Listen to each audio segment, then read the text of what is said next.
Hey everyone, welcome back and happy Wednesday. All right, guys, well, we're back to talk about Ariana Madix in this Call Her Daddy podcast appearance. Also, Tom Sandoval linked to the most random woman and some more about the Lala Randall story as Randall is also speaking out. So there's a lots to talk about, lots to discuss. Don't forget that we are going live tonight on Up and Adam Channel 2 and that link will be pinned in the comments. Vanderpump Rules after party. Jason's making a cocktail. Let's do it. It's time for all your binge-worthy pop culture news. Welcome to Up and Adam.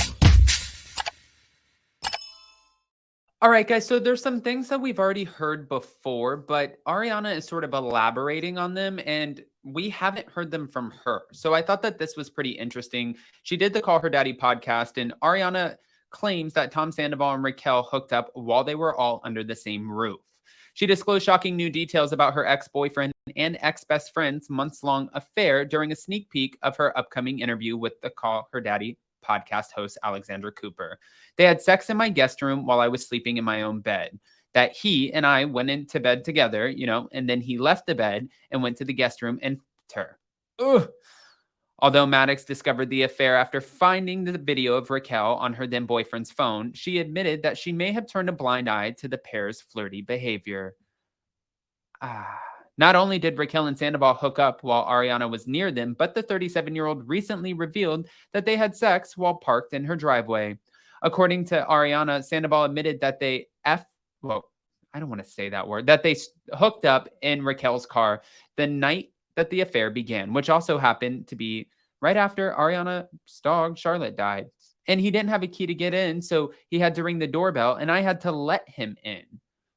And you wonder why people change Scandoval to Scumdoval. I know we're about to get into this too, but she was also asked in this interview, do you believe that Raquel is pregnant? And she said, no, I don't believe that Raquel was pregnant or is pregnant. But there's this thing that everyone keeps talking about that's supposed to come out at the reunion, whether it's going to be on the one parts or whether it's going to be like the one part specials that are going to be featured on Peacock, or if it's going to be on the actual parts of the reunion. We don't know yet, but Andy Cohen keeps saying that there's something that not everybody knows.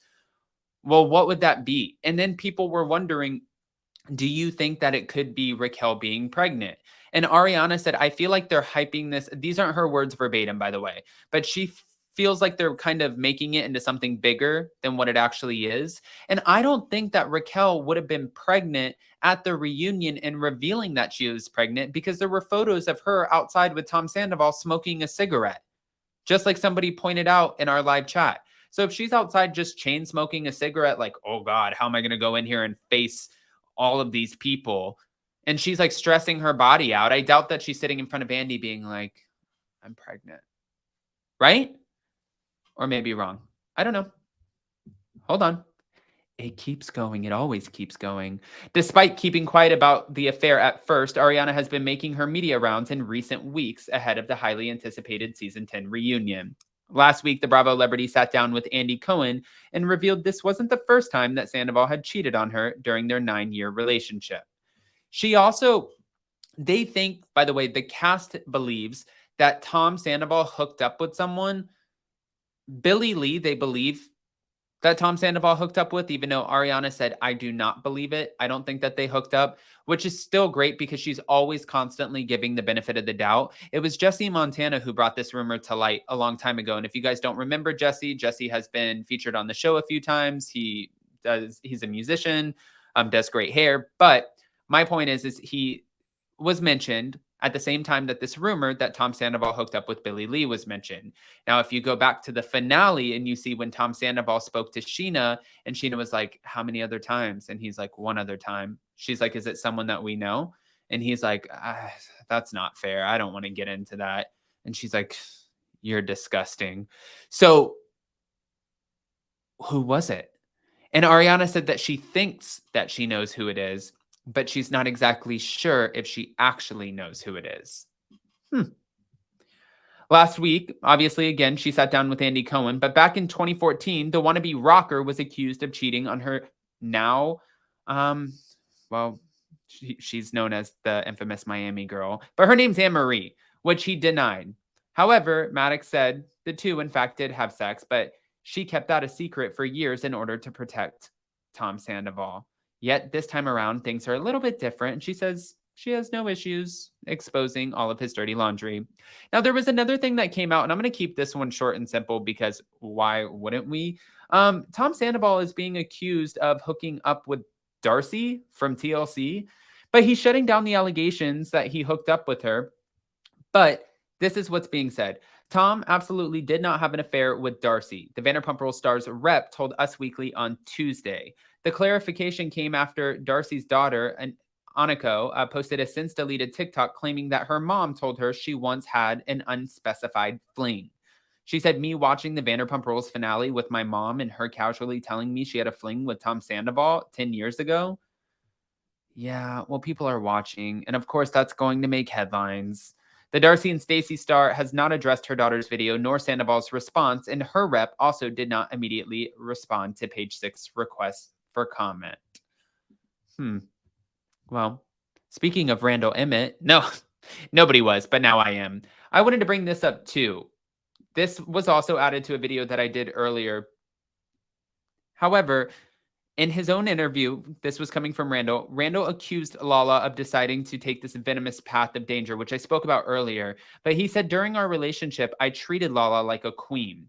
I was incredibly generous with her both emotionally and financially. Like any couple, we had moments that were amazing and others that were not so good.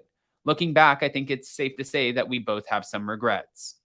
Randall even said that when it comes to Lala suggesting she was prime prey for him, it was actually the other way around. Oh, oh, I cannot wait to hear how she responds to this. It was actually the other way around. Quite honestly, looking back, I consider myself prime prey for Lala. He said, not only Lala, he said Lala Kent. I was completely taken advantage of and used for storylines on the show. During the entire course of the relationship, I financially supported Lala and her family. Wow. So what's going to happen here is this documentary, more questions are going to be raised, more things, I'm calling this now, more things are going to continue to come out. He's going to say things, she's going to say things. It's going to be a he said, she said, and this custody battle is probably about to get really bad. And she already mentioned that she's spent close to $1 million on the custody battle. So that's obviously, I mean, it's telling to know how hard she's fighting for full custody, primary custody of her daughter. But guys, go ahead and comment below. Let us know what you think. I'm so curious. And don't forget the Vanderpump Rules after party tonight on Up and Adam Channel 2. Love you guys.